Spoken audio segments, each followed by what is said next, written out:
ಕಡಿಮೆ ಖರ್ಚಲ್ಲಿ ಆರಾಮಾಗಿ Dubai ಸುತ್ತಾಡ್ಬೇಕಾ? Seven sands company ಭರ್ಜರಿ ಅವಕಾಶ ಮಾಡಿಕೊಡ್ತಾ ಇದೆ. ಕೇವಲ 82,300 ರೂಪಾಯಿಗೆ 5 ದಿನ ಆರಾಮಾಗಿ ದುಬೈ ಸುತ್ತಾಡಬಹುದು. ಏರ್ ಟಿಕೆಟ್, 3 ಸ್ಟಾರ್ ಹೋಟೆಲ್ನಲ್ಲಿ 4 night stay, breakfast, lunch, dinner ಜೊತೆಗೆ ದುಬೈ ಪೂರ್ತಿ ಸುತ್ತಾಟ. ಇದೇ ನವೆಂಬರ್ 8ಕ್ಕೆ ಹೊರಡೋಕೆ ರೆಡಿಯಾಗಿ ಈ ನಂಬರ್ಗೆ ಈಗಲೇ ಕಾಲ್ ಮಾಡಿ.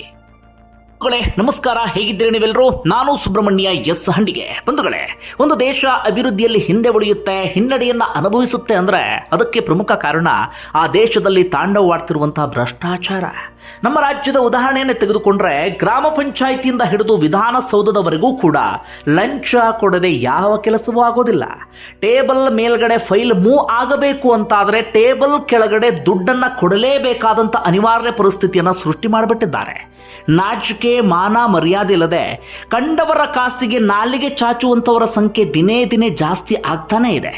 ಇನ್ನು ಈ ಭ್ರಷ್ಟಾಚಾರದ ವಿಚಾರದಲ್ಲಿ ನಾವು ಗಮನಿಸ್ತಾ ಹೋಗೋದಾದ್ರೆ ಈ ರಾಜಕಾರಣಿಗಳ ಪಾತ್ರ ಎಷ್ಟಿದೆಯೋ ಅಧಿಕಾರಿಗಳ ಪಾತ್ರ ದುಪ್ಪಟ್ಟಿದೆ.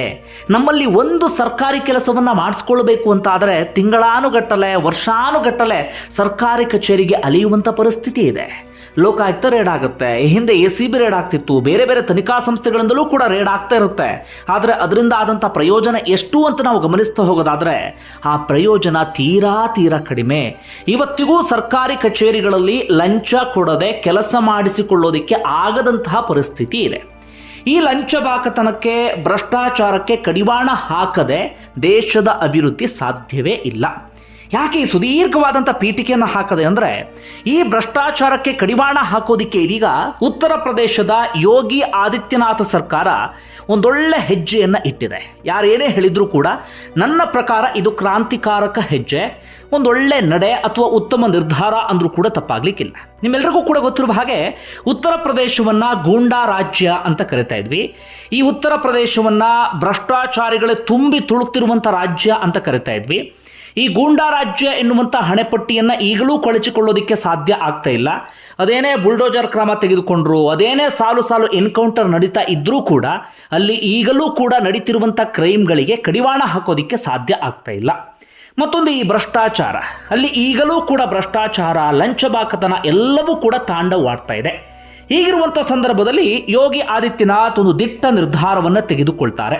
ಹೀಗೆ ಆಗ್ತಾ ಹೋಗಿಬಿಟ್ರೆ ಬಹಳ ಕಷ್ಟ, ಹೀಗೆ ಆಗ್ತಾ ಹೋಗಿಬಿಟ್ರೆ ಜನರಿಂದ ಚೀಮಾರಿ ಹಾಕಿಸ್ಕೊಳ್ಳುವಂಥ ಪರಿಸ್ಥಿತಿ ಎದುರಾಗಿಬಿಡುತ್ತೆ ಈ ಅಧಿಕಾರಿಗಳಿಂದ ಅಂತ ಯೋಗಿ ಆದಿತ್ಯನಾಥ ಸರ್ಕಾರ ಈ ಹೆಜ್ಜೆಯನ್ನು ಮುಂದಿಟ್ಟಿದೆ.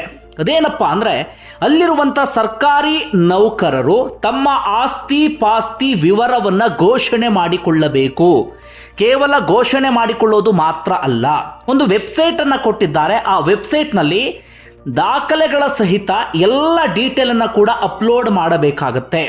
ಹಾಗಂದ ಮಾತ್ರಕ್ಕೆ ಸುಳ್ಳು ಲೆಕ್ಕವನ್ನು ಕೊಡುವ ಹಾಗಿಲ್ಲ, ಸುಳ್ಳು ವಿವರವನ್ನು ನೀಡುವ ಹಾಗಿಲ್ಲ. ಅತ್ಯಂತ ನಿಖರವಾಗಿರುವಂತಹ ದಾಖಲೆ ಸಹಿತ ಎಲ್ಲ ವಿವರವನ್ನು ಕೂಡ ಆ ವೆಬ್ಸೈಟ್ನಲ್ಲಿ ಅಪ್ಲೋಡ್ ಮಾಡಬೇಕಾಗತ್ತೆ. ಈ ನಿಯಮ ಬೇರೆ ಕಡೆ ಇಲ್ಲ ಅಂತಲ್ಲ, ನಮ್ಮ ರಾಜ್ಯ ಸೇರಿದಂತೆ ಬೇರೆ ರಾಜ್ಯಗಳಲ್ಲೂ ಕೂಡ ಸರ್ಕಾರಿ ನೌಕರರು ಅವರವರ ಸಂಸ್ಥೆಗೆ ತಮ್ಮ ಆಸ್ತಿ ವಿವರವನ್ನು ಘೋಷಣೆ ಮಾಡ್ಕೊಳ್ಬೇಕು. ಆದರೆ ಅದೊಂದು ರೀತಿಯಲ್ಲಿ ಇದ್ದು ಪ್ರಯೋಜನ ಇಲ್ಲದ ರೀತಿಯಲ್ಲಿ ಆಗಿಬಿಟ್ಟಿದೆ. ಅದನ್ನು ಯಾರೂ ಪರಿಶೀಲನೆ ಮಾಡೋದಿಲ್ಲ, ಅದನ್ನು ಯಾರೂ ತಾಳೆ ಹಾಕೋದಿಕ್ಕೆ ಹೋಗೋದಿಲ್ಲ, ಯಾವುದೇ ರೀತಿಯಲ್ಲೂ ಕೂಡ ಪ್ರಯೋಜನ ಇಲ್ಲ. ಆದರೆ ಇಲ್ಲಿ ಏನಾಗುತ್ತೆ ಅಂದರೆ ಈ ವೆಬ್ಸೈಟ್ಗೆ ಅಪ್ಲೋಡ್ ಮಾಡೋದ್ರಿಂದ ಸಾರ್ವಜನಿಕರಿಗೂ ಕೂಡ ಮುಂದೊಂದು ದಿನ ಅದನ್ನು ನೋಡೋದಕ್ಕೆ ಅವಕಾಶವನ್ನು ಮಾಡಿಕೊಡ್ತಾರೆ.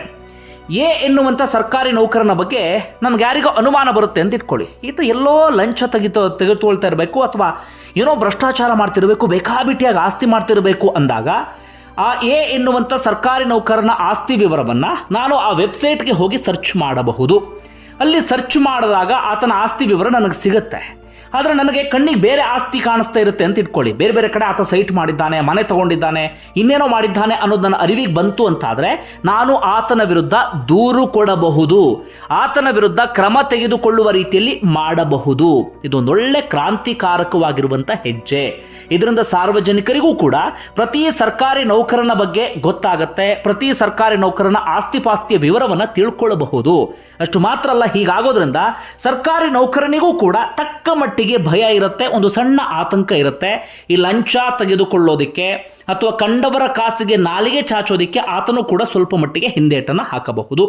ಇಂಥದ್ದೊಂದು ನಿರ್ಧಾರವನ್ನು ಯೋಗಿ ಆದಿತ್ಯನಾಥ ಸರ್ಕಾರ ತೆಗೆದುಕೊಂಡಿದೆ. ಈಗ ಹೊಸ ನಿರ್ಧಾರ ಅಲ್ಲ, ಕಳೆದ ಆಗಸ್ಟ್ ತಿಂಗಳಲ್ಲೇ, ಅಂದರೆ ಕಳೆದ ವರ್ಷದ ಆಗಸ್ಟ್ ತಿಂಗಳಲ್ಲೇ ಇದನ್ನು ಘೋಷಣೆ ಮಾಡಿದ್ರು. ನೀವು ಡಿಸೆಂಬರ್ ತಿಂಗಳ ಅಂತ್ಯದ ಒಳಗಡೆ ಈ ರೀತಿಯಾಗಿ ನಿಮ್ಮ ಆಸ್ತಿ ವಿವರವನ್ನು ಅಪ್ಲೋಡ್ ಮಾಡಲೇಬೇಕು ಅಂತ ಸೂಚನೆಯನ್ನು ಕೊಡಲಾಗಿತ್ತು. ಆದರೆ ಮಾಡಿದ್ರಾ? ಮಾಡಲಿಲ್ಲ. ಅಂದರೆ ಸರ್ಕಾರಿ ನೌಕರರಂದರೆ ಸಣ್ಣ ಪುಟ್ಟ ಸಿಬ್ಬಂದಿ ಮಾತ್ರ ಅಲ್ಲ, IAS IPS ಅಧಿಕಾರಿಗಳಿಂದ ಹಿಡಿದು ಪ್ರತಿಯೊಬ್ಬರು ಕೂಡ. ಈ ಉತ್ತರ ಪ್ರದೇಶದಲ್ಲಿ 17,88,429 ಸರ್ಕಾರಿ ನೌಕರರಿದ್ದಾರೆ. IAS IPS ಆಫೀಸರ್ಸ್ಗಳಿಂದ ಹಿಡಿದು ಕೆಳದರ್ಜೆಯ ನೌಕರರವರೆಗೂ ಕೂಡ ಅವರೆಲ್ಲರೂ ಈ ವಿವರವನ್ನು ಕೊಡಬೇಕಾಗತ್ತೆ. ಆದರೆ ಅದರಲ್ಲಿ ಬಹುತೇಕರು ಕೊಡಲಿಲ್ಲ. ಅದಾದ ಬಳಿಕ ಹೀಗೆ ಮತ್ತೆ ಮತ್ತೆ ಗಡುವನ್ನು ವಿಸ್ತರಣೆ ಮಾಡಿಕೊಂಡು ಬಂದರು. ಆದರೂ ಕೂಡ ಸರ್ಕಾರಿ ನೌಕರರು ಅದಕ್ಕೆ ಬಗ್ಲೇ ಇಲ್ಲ. ಆಗಬಿಡ್ಲಿ ಎನ್ನುವ ರೀತಿಯಲ್ಲಿ ಯೋಚನೆ ಮಾಡ್ತಾ ಇದ್ರು. ಇದೀಗ ಯೋಗಿ ಆದಿತ್ಯನಾಥ್ ಸರ್ಕಾರ ಇನ್ನೊಂದು ದಿಟ್ಟ ನಿರ್ಧಾರವನ್ನು ತೆಗೆದುಕೊಂಡಿದೆ. ಅದೇನಪ್ಪ ಅಂದರೆ, ಈ ಆಗಸ್ಟ್ 31ರ ಒಳಗಾಗಿ ನೀವು ಅಪ್ಲೋಡ್ ಮಾಡಲೇಬೇಕಾಗುತ್ತೆ.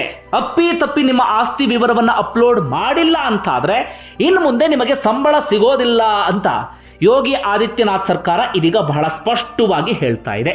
ಈಗ ಸರ್ಕಾರಿ ನೌಕರರಿಗೆ ಪೀಕಲಾಟ ಶುರುವಾಗಿಬಿಟ್ಟಿದೆ. ಈಗ ಆತಂಕ ಶುರುವಾಗಿ ಬಿಟ್ಟಿದೆ. ಏನು ಆತಂಕ ಅಂದರೆ, ಒಂದು ಆಸ್ತಿ ವಿವರವನ್ನು ಸಲ್ಲಿಸುವ ಸಂದರ್ಭದಲ್ಲಿ ಈಗ ಸಿಕ್ಕಾಕೊಳ್ಳಬಹುದು ಎನ್ನುವಂಥ ಆತಂಕ. ಅಂದರೆ ಹೆಚ್ಚಿನ ಆಸ್ತಿಯನ್ನು ಮಾಡಿದರೆ ಅಥವಾ ತಾನು ತೆಗೆದುಕೊಳ್ಳುವ ಸಂಬಳ ಇರುತ್ತಲ್ಲ, ಆದಾಯ ಇರುತ್ತಲ್ಲ, ಅದಕ್ಕಿಂತ ಜಾಸ್ತಿ ಆಸ್ತಿ ಮಾಡಿದರೆ ಸಿಕ್ಕಾಕೊಳ್ಳಬಹುದು, ಮುಂದೊಂದಿನ IT ರೇಡ್ ಆಗಬಹುದು ಅಥವಾ ಬೇರೆ ರೀತಿಯಲ್ಲಿ ಸಮಸ್ಯೆ ಆಗಬಹುದು ಎನ್ನುವಂಥ ಆತಂಕ. ಮತ್ತೊಂದು, ಈಗ ಆಸ್ತಿ ವಿವರವನ್ನು ಘೋಷಣೆ ಮಾಡಿಬಿಟ್ರೆ ಮುಂದಿನ ದಿನದಲ್ಲಿ ನಮಗೆ ಲಂಚ ತೆಗೆದುಕೊಳ್ಳೋದಕ್ಕೆ ಸಾಧ್ಯ ಆಗೋದಿಲ್ವಲ್ಲ ಎನ್ನುವಂಥ ಪೀಕಲಾಟ ಶುರುವಾಗಿಬಿಟ್ಟಿದೆ. ಹೀಗಾಗಿ ಅಲ್ಲಿರುವಂಥ ಸರ್ಕಾರಿ ನೌಕರರಲ್ಲಿ 26% ಮಂದಿ ಮಾತ್ರ ಸದ್ಯ ವೆಬ್ಸೈಟ್ನಲ್ಲಿ ತಮ್ಮ ಆಸ್ತಿ ವಿವರವನ್ನು ಅಪ್ಲೋಡ್ ಮಾಡಿದ್ದಾರೆ. ಇನ್ನೂ 74% ಮಂದಿ ಆಸ್ತಿ ವಿವರವನ್ನು ಅಪ್ಲೋಡ್ ಮಾಡಿಲ್ಲ. ಇದರಿಂದ ಏನಾಗ್ತಿದೆ ಅಂದರೆ, ಹೆಚ್ಚು ಕಡಿಮೆ ಆಗಸ್ಟ್ ತಿಂಗಳ ಅಂತ್ಯದ ಒಳಗಾಗಿ ಮಾಡುವಂಥ ಲಕ್ಷಣಗಳು ಕಾಣಿಸ್ತಾ ಇಲ್ಲ. ಹೀಗಾಗಿ 13 ಲಕ್ಷ ನೌಕರರು ಇದೀಗ ವೇತನವನ್ನು ಕಳ್ಕೊಳ್ಳುವಂಥ ಪರಿಸ್ಥಿತಿ ಎದುರಾಗಿ ಬಿಟ್ಟಿದೆ. ಸದ್ಯ ಉತ್ತರ ಪ್ರದೇಶ ಮಾತ್ರ ಅಲ್ಲ, ಸುತ್ತಮುತ್ತ ಇರುವಂಥ ರಾಜ್ಯಗಳಲ್ಲೂ ಕೂಡ ಈ ವಿಚಾರ ಇದೀಗ ಸಾಕಷ್ಟು ಚರ್ಚೆಗೆ ಗ್ರಾಸವಾಗಿದೆ. ಇದು ಬೇರೆ ಬೇರೆ ರೀತಿಯಲ್ಲಿ ಒಂದಷ್ಟು ರಾಜಕೀಯ ರೂಪವನ್ನು ಕೂಡ ಪಡೆದುಕೊಳ್ತಾ ಇದೆ. ಅಂದರೆ ಆಡಳಿತ ಪಕ್ಷ ವಿಪಕ್ಷದ ನೋಡೇ ಅದೊಂದು ರೀತಿಯಲ್ಲಿ ವಾಕ್ಸಮರಕ್ಕೆ ಕಾರಣ ಆಗಿದೆ. ವಿಪಕ್ಷದವ್ರು ಹೇಳ್ತಾ ಇರೋದು, ಇಷ್ಟು ದಿನಗಳ ಕಾಲ ಟೈಮ್ ಇತ್ತು, ಎಷ್ಟು ದಿನ ಯಾಕೆ ಮಾಡಿಲ್ಲ ನೀವು, ಹಾಗೆ ಹೀಗೆ ಅಂತ. ಆಡಳಿತ ಪಕ್ಷದವ್ರು ಹೇಳ್ತಿರೋದು, ನೀವು ಹಿಂದೆ ಅಧಿಕಾರದಲ್ಲಿದ್ರಲ್ಲ, ನೀವ್ಯಾಕೆ ಮಾಡಿಲ್ಲ. ಇಂಥ ಒಂದು ಚರ್ಚೆಗಳೆಲ್ಲವೂ ಕೂಡ ನಡೀತಾ ಇದೆ. ಪ್ರತಿ ವಿಚಾರಕ್ಕೆ ಹಾಗಾಗುತ್ತೆ, ಈ ವಿಚಾರವೂ ಕೂಡ ಹಾಗಾಗ್ತಾ ಇದೆ. ಆದರೆ ಇದೀಗ ಮಾಸ್ಟರ್ ಸ್ಟ್ರೋಕ್ ಅಥವಾ ಒಂದು ಒಳ್ಳೆ ಪೆಟ್ಟು ಕೊಟ್ಟಿರೋದು ಯಾರಿಗಪ್ಪ ಅಂದರೆ, ಈ ಭ್ರಷ್ಟ ಲಂಚಬಾಕ ಕಂಡವರ ದುಡ್ಡಿಗೆ ನಾಲಿಗೆ ಚಾಚುವಂಥ ಸರ್ಕಾರಿ ಅಧಿಕಾರಿಗಳಿಗೆ. ಈಗ ಸರ್ಕಾರಿ ಅಧಿಕಾರಿಗಳ ಕುತ್ತಿಗೆಗೆ ಬಂದಿದೆ. ಒಂದು ಆಸ್ತಿ ವಿವರವನ್ನು ಸಲ್ಲಿಸಬೇಕು, ಇಲ್ಲ ಅಂತಾದರೆ ಇನ್ನು ಮುಂದೆ ವೇತನ ತೆಗೆದುಕೊಳ್ಳೋದಕ್ಕೆ ಸಾಧ್ಯ ಆಗೋದಿಲ್ಲ. ಆಸ್ತಿ ವಿವರ ಸಲ್ಲಿಸಿದ್ರೂ ಕೂಡ ಇನ್ನೆಲ್ಲ ಸಮಸ್ಯೆ ಆಗಬಿಡುತ್ತೋ ಎನ್ನುವಂಥ ಆತಂಕ ಶುರುವಾಗ್ಬಿಟ್ಟಿದೆ. ಸರಿಯಾಗಿಯೇ ಸಿಕ್ಕಾಕೊಂಡು ಬಿಟ್ಟಿದ್ದಾರೆ. ಆದರೆ ನಮ್ಮಲ್ಲಿ ಏನು ಮಾಡೋದು, ಯಾವುದೋ ಒಂದು ಗಾದೆ ಮಾತನ್ನು ಹೇಳ್ತೀವಲ್ಲ, ಚಾಪೆ ಕೆಳಗೆ ನುಗ್ಗಿದ್ರೆ ಇನ್ನು ರಂಗೋಲಿ ಕೆಳಗೆ ಯಾರೋ ನುಗ್ದ ಅಂತ ಹೇಳಿ, ಅಂಥವರು ಕೂಡ ಸಾಕಷ್ಟು ಮಂದಿ ಇದ್ದಾರೆ. ಇದರಿಂದ ತಪ್ಪಿಸ್ಕೊಳ್ಳೋದಕ್ಕೂ ಕೂಡ ಬೇರೆ ಬೇರೆ ರೀತಿಯಲ್ಲಿ ಪ್ಲಾನನ್ನು ಮಾಡ್ತಿದ್ದಾರೆ. ಆದರೆ ಯೋಗಿ ಆದಿತ್ಯನಾಥ್ ಸರ್ಕಾರ ಈಗಾಗಲೇ ಸೂಚನೆಯನ್ನು ಕೊಟ್ಟು ಬಿಟ್ಟಿದ್ದಾರೆ. ನಿಮಗೆ ಯಾವುದೇ ರೀತಿಯಲ್ಲೂ ತಪ್ಪಿಸ್ಕೊಳ್ಳೋಕೆ ಅವಕಾಶವನ್ನು ಮಾಡಿಕೊಡೋದಿಲ್ಲ. ಹಾಗೆ ತಪ್ಪಿಸ್ಕೊಳ್ಳೋಕೆ ಇನ್ಯಾವುದೋ ರೂಟ್ ಹುಡ್ಕೊಂಡ್ರಿ ಅಂದರೆ ಆ ರೂಟನ್ನು ಕೂಡ ನಾವು ಬಂದ್ ಮಾಡಿಬಿಡ್ತೀವಿ ಅಂತ. ಭ್ರಷ್ಟಾಚಾರವನ್ನು ತಡೆಗಟ್ಟೋದಕ್ಕೆ ಇಂತಹ ಮಾರ್ಗಗಳ ಹೊರತಾಗಿ ನನ್ನ ಪ್ರಕಾರ ಇನ್ನು ಬೇರೆ ಯಾವುದು ಕೂಡ ಇರೋದಕ್ಕೆ ಸಾಧ್ಯ ಇಲ್ಲ ಅಂತ ಅಂದ್ಕೊಳ್ತೀನಿ. ಬಂಧುಗಳೇ, ನಿಮ್ಗೆ ಏನಿಸ್ತದೆ ಅದನ್ನು ಕಮೆಂಟ್ ಬಾಕ್ಸಲ್ಲಿ ಮೆನ್ಷನ್ ಮಾಡಿ. ಧನ್ಯವಾದ ವಿಡಿಯೋ ನೋಡಿದ್ದಕ್ಕಾಗಿ.